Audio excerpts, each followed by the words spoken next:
Bismillahirrahmanirrahim. Assalamualaikum warahmatullahi wabarakatuh. Alhamdulillahirabbil alamin. Wassalatu wassalamu ala nabiyyina Muhammadin wa ala alihi wa ashabihi ajma'in, amma ba'd. Sekarang kita akan melanjutkan pelajaran kita yang berkaitan dengan sholat jenazah. Pada pertemuan yang lalu kita sudah belajar bagaimana sih tata cara sholat jenazah.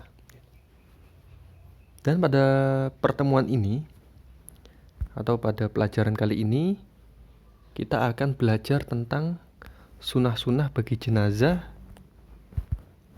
dan hal-hal yang diharamkan ketika menghadapi jenazah. Ya, kita mulai dengan sunah-sunah yang hendaknya kita lakukan kepada jenazah. Yang pertama adalah bersegera untuk menguburkan jenazah, ya. Jadi kita yang masih hidup itu disunahkan untuk segera menguburkan jenazah ini. Jangan sampai ditunda-tunda sampai berapa hari gitu dengan berbagai alasan. Itu kasihan jenazahnya. Kemudian yang kedua, kita disunahkan untuk berjalan mengiringi jenazah dan menunggu hingga di kuburan. Jadi ketika jenazah ini dibawa dari rumahnya, misalkan mau disolatkan di masjid, kita ikut mengiringi. Kemudian kita juga ikut menyolatkan di masjid. Kemudian setelah dari masjid, nanti dibawa ke kuburan. Kita juga ikut mengiringi sampai jenazah itu selesai dikuburkan. Kemudian sunnah yang ketiga adalah berdiri di sekitar kuburan dan mendoakan si mayit setelah dikuburkan. Ya. Jadi setelah selesai dikuburkan, kita berdiri di sekitar kuburan itu. Lalu kita mendoakan kebaikan untuk si mayit. Kita doakan semoga diampuni dosa-dosanya, semoga amal ibadahnya diterima oleh Allah Subhanahu wa taala, dan doa-doa kebaikan yang lain. Kemudian sunnah yang keempat, kita disunahkan untuk bertakziah kepada keluarga yang ditinggalkan dengan mengucapkan doa apapun.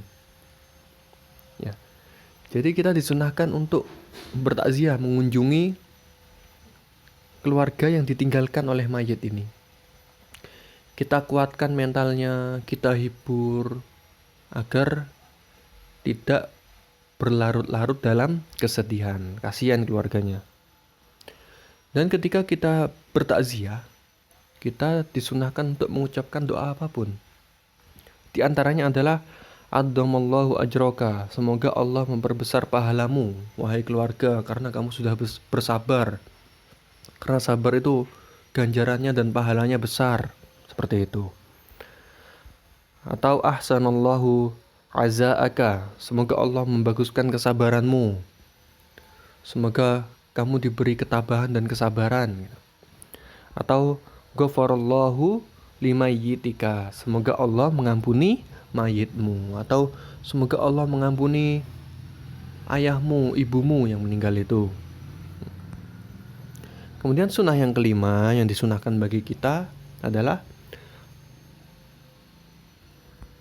mengucapkan doa, ya, atau kita yang ditimpa musibah ini, yang ditinggal sama si mayit ini, kita mengucapkan inna lillahi wa inna ilaihi raji'un. Ya. Artinya apa? Sesungguhnya kita adalah milik Allah dan kita pasti kembali kepadanya. Ya. Jadi ketika kita mendapatkan musibah apapun, nggak mesti ditinggalkan oleh kerabat kita atau saudara kita. Musibah apapun, kalau menimpa kita disunahkan untuk membaca inna lillahi wa inna ilaihi raji'un. Apa artinya? Sesungguhnya kita adalah milik Allah dan kita pasti akan kembali kepadanya, kepada Allah. Jadi semua yang ada di dalam kita, harta kita, semua yang ada di sekitar kita ini adalah milik Allah.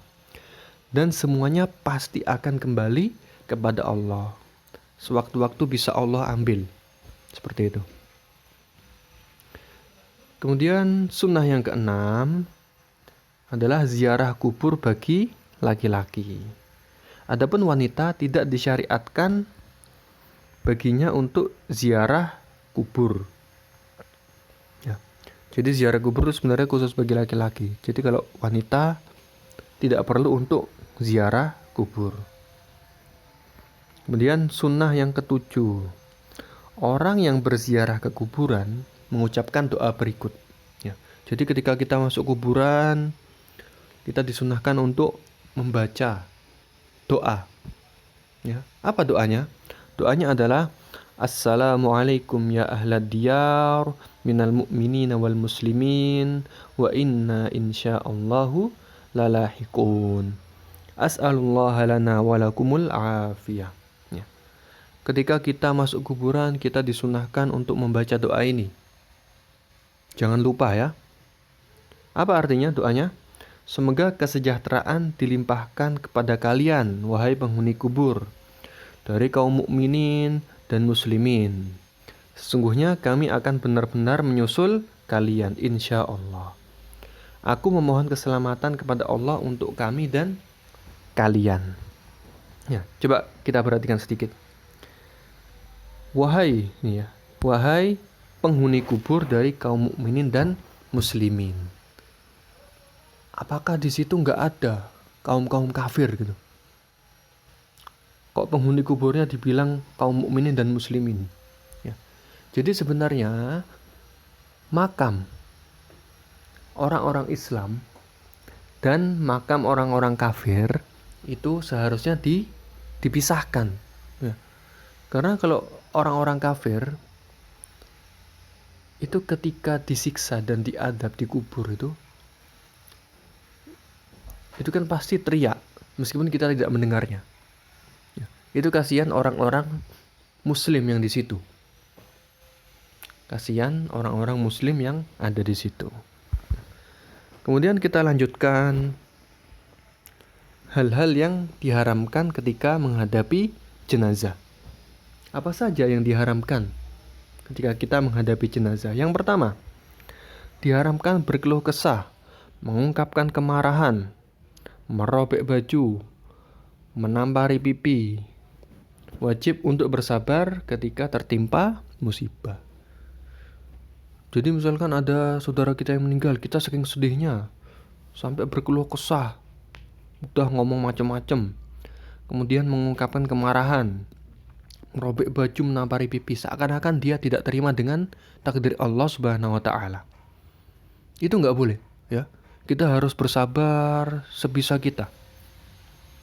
Kita wajib, hukumnya wajib ya, bersabar tuh bukan sunnah. Wajib untuk bersabar ketika tertimpa musibah. Dan jangan lupa membaca inna lillahi wa inna ilaihi raji'un. Kemudian hal yang kedua yang diharamkan. Diharamkan meratapi si mayit. Adapun menangis tapi tidak disertai dengan ratapan maka diperbolehkan. Karena sebagai ungkapan sayang kepada si mayit. Kalau kita cuma nangis, sedih, itu adalah hal yang manusiawi, wajar. Karena kita ditinggal sama orang yang kita sayangi. Itu wajar. Tapi kalau sampai merobek-robek baju, sampai meratap, itu dalam bahasa Arab disebut dengan niyahah. Ya. Dalam bahasa Arab disebut dengan niyahah. Rasulullah menyebutnya dengan niyahah. Nah, niyahah ini hukumnya haram. Tidak boleh dilakukan. Dan Rasulullah SAW menyebutkan bahwasannya niyahah ini termasuk kebiasaan-kebiasaan kaum jahiliyah sebelum Rasulullah SAW diutus. Nah, sekarang apa hukumannya jika ada orang yang melakukan niyahah dan dia tidak bertobat sampai dia meninggal? Ya, jadi hukuman bagi orang yang melakukan niyahah dan dia tidak bertobat sampai dia meninggal. Pada hari kiamat dia akan dibangkitkan dengan baju yang berlumuran dengan tembaga. Maksudnya tembaga panas ini ya. Dan mantel yang terbuat dari penyakit gatal-gatal. Jijik nggak kira-kira itu? Itu adalah hukuman bagi orang yang melakukan niyaha. Niyaha ini adalah berkeluh kesah ketika ada orang yang meninggal itu. Mengungkap kemarahan, merobek baju, menampari pipi, meratapi. Seakan-akan dia tidak terima dengan takdir Allah. Itu pada hari kiamat hukumannya seperti itu. Kemudian hal yang ketiga yang diharamkan bagi kita adalah diharamkan untuk menginjak kuburan dan duduk di atasnya. Kita nggak boleh menginjak kuburan dan duduk-duduk di atasnya. Meskipun banyak orang yang melakukan, tapi kita nggak usah ikut-ikut. Karena itu adalah perbuatan yang dilarang. Kita nggak usah ikut-ikut. Yang keempat, diharamkan sholat di kuburan, kecuali sholat jenazah bagi yang belum menyolatinya. Kita nggak boleh sholat di depan kuburan. Meskipun dengan anggapan, kalau kita sholat di sini, insya Allah lebih diterima. Enggak. Sholat yang lebih diterima adalah di masjid. Lebih diterima lagi di Masjidil Haram, di Masjid Nabawi gitu. Enggak ada di kuburan gitu, ya. Kemudian ya, yang dibolehkan sholat di kuburan adalah sholat jenazah dengan syarat jika orang itu belum menyolatinya. Itu boleh menyolati si mayit di kuburan, sholat jenazah. Yang kelima, diharamkan membangun masjid di atas kuburan. Ya. Jadi nggak boleh membangun masjid di atas kuburan. Bangun apapun di atas kuburan itu nggak boleh. Apalagi bangun masjid. Karena di bumi ini semuanya boleh kita laksanakan sholat. Kecuali beberapa saja. Kecuali WC, kemudian kuburan, dan kandang onta. Kandang onta itu nggak boleh untuk melaksanakan sholat di situ. Dan yang paling parah adalah kuburan dan WC. Itu sangat-sangat tidak diperbolehkan untuk melakukan sholat di dalamnya. Kemudian yang keenam yang dilarang bagi kita adalah dilarang mengeraskan suara ketika mengiringi atau di dekat jenazah. Meskipun dengan dzikir-dzikir dan bacaan-bacaan Al-Quran. Jadi ketika kita membawa jenazah itu tidak usah rame-rame, nggak usah mengeraskan suara. Ya. Mungkin sampai sini pelajaran kali ini. Semoga bisa dipahami dan bermanfaat bagi kita semuanya. Oh iya, ini ada satu hadis. Idza matal insan in qata'a anhu amaluhu illa min salasatin. Illa min shadaqatin jariyatin aw ilmin yuntafa'u bihi aw waladin shalihin yad'u lahu. Apabila manusia meninggal, terputuslah amalannya kecuali 3 perkara. Apa aja itu? Yang pertama adalah sedekah jariyah. Itu sedekah di masjid untuk membangun sekolah, untuk membiayai anak-anak yang sekolah. Itu adalah termasuk sedekah jariyah. Yang kedua adalah ilmu yang dimanfaatkan atau ilmu yang bermanfaat. Kita mengajarkan kepada saudara kita, kepada anak-anak kita, kepada siapapun ilmu yang bermanfaat. Kemudian ilmu itu diamalkan sama dia, dimanfaatkan sama dia ilmunya, ilmu yang baik ya ini. Maka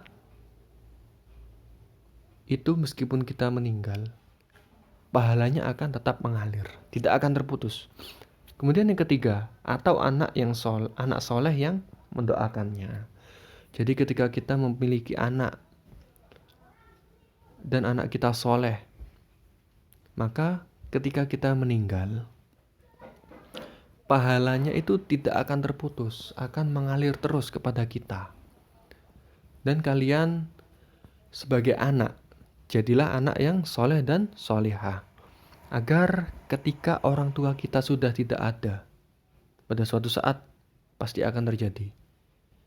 agar orang tua kita ini tetap mendapatkan pahala meskipun mereka telah meninggal. Dari mana? Dari kita yang menjadi anak soleh, yang selalu mendoakan orang tuanya, mendoakan ampunan bagi orang tuanya, mendoakan kebaikan bagi orang tuanya. Ya, seperti itu. Ya. Ya, kita tutup pelajaran ini dengan membaca Subhanakallahumma wa bihamdika asyhadu an la ilaha illa anta astaghfiruka wa atubu ilaik. Wassalamualaikum warahmatullahi wabarakatuh.